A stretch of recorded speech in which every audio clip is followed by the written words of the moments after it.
بسم اللہ الرحمن الرحیم۔ تمام دیکھنے اور سننے والوں کو السلام علیکم۔ آپ دیکھ رہے ہیں کاظم وائس چینل۔ ایک یہودی کو نبی پاک سے چند دینار قرض واپس لینا تھا۔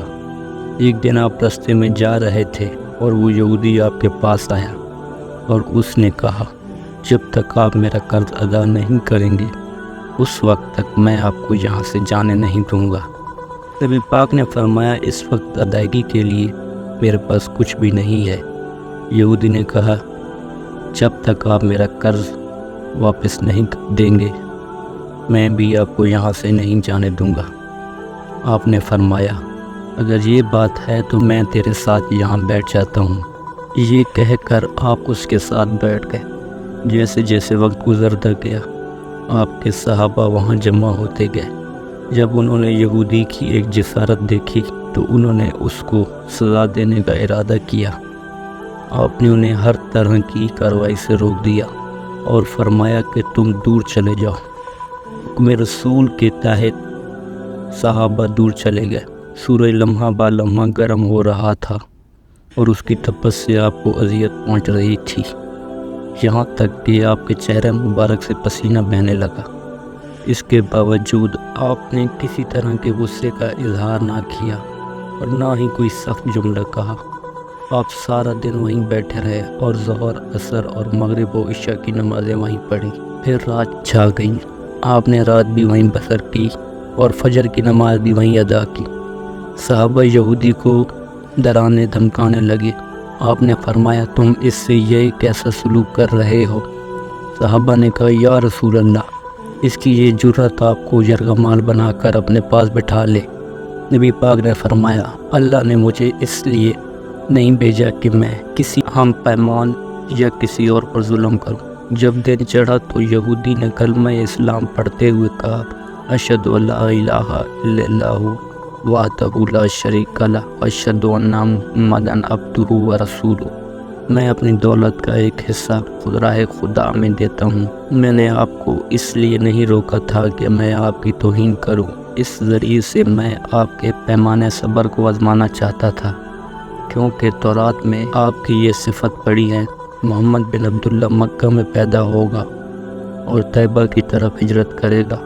وہ سخت مزاج اور بیہودہ گوئی کرنے والا نہ ہوگا اور کوئی جھوٹی بات زبان سے نہیں کہے گا۔ اس طرح سے میں نے آپ کو یہاں رکھ کر اس بات کی تصدیق کی ہے کہ تورات نے بالکل سچ کہا تھا۔ نبی پاک مبعوث پر رسالت ہونے سے 3 سال بعد خفیہ طور پر دعوت اسلام دیتے رہے۔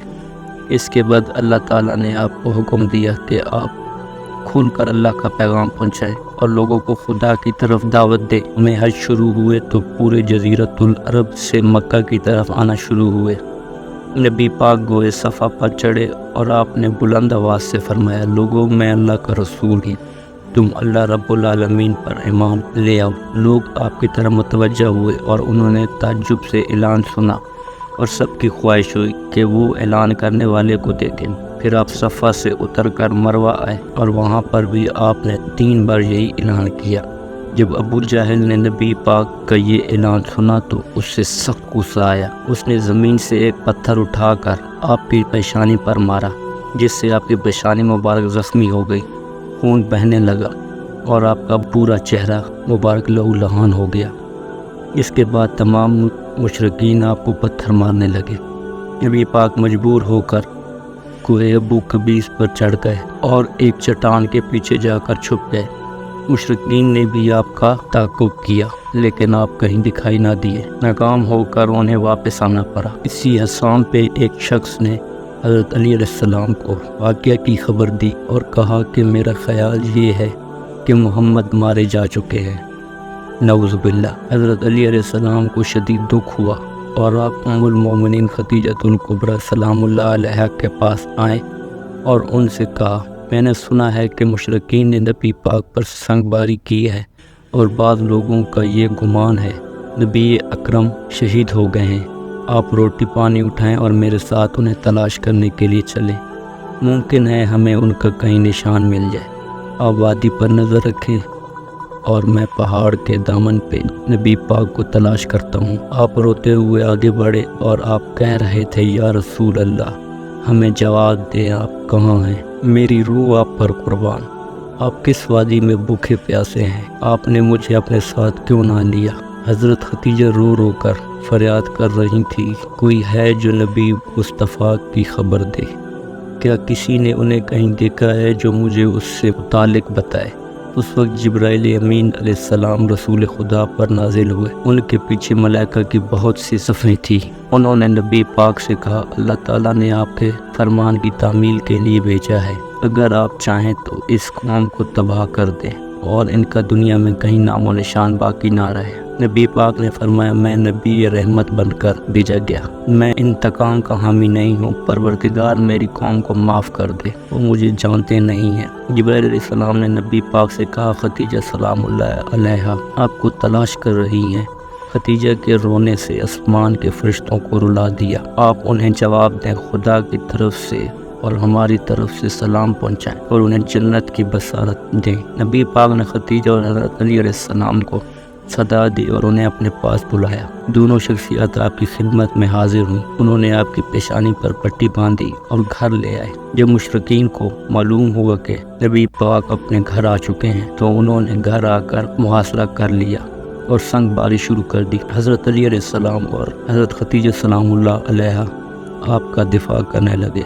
جب سنگ باری میں معمولی سا وقفہ ہوا تو حضرت خدیجہ سلام اللہ علیہا گھر سے نکلی اور چیخ کر کہا، اے فرزندان قریش، کیا تم سے حیا رخصت ہو گئی ہے؟ آپ نے قبلہ معزز اور محترم خاتون کے گھر پر سنگ باری کی۔ اگر تمہیں خدا کا خوف نہیں ہے تو دوسرے لوگوں کو اپنے اوپر ہنسنے کا موقع نہ دو اور اپنے لیے ہمیشہ کی ذلت و بدنامی تو نہ خریدو۔ جب مشرکین نے حضرت خدیجہ سلام اللہ علیہا کی گفتگو سنی، ندامت کے مارے ان کے سر جھک گئے اور وہ شرمندہ ہو کر اپنے گھروں کو چلے گئے۔ نبی پاک دعوت اسلامی کا آغاز روح ورثہ واقعات کے ساتھ کیا تھا۔ آپ پر کروڑوں سلام۔ آپ نے لوگوں کو گمراہی اور ضلالت سے بچنے کے لیے قدم پر قدم تکلیف اٹھائی، صدمے برداشت کیے۔ امید کرتا ہوں کہ آپ کو یہ ویڈیو اچھی لگی ہوگی۔ اگر آپ کو ہماری ویڈیو اچھی لگی ہے تو ویڈیو کو لائک کریں اور مزید اس طرح کی ویڈیوز دیکھنے کے لیے ہمارے چینل کاظم وائس کو سبسکرائب کر لیں۔ ملتے ہیں نیکسٹ ویڈیو میں۔ اللہ حافظ۔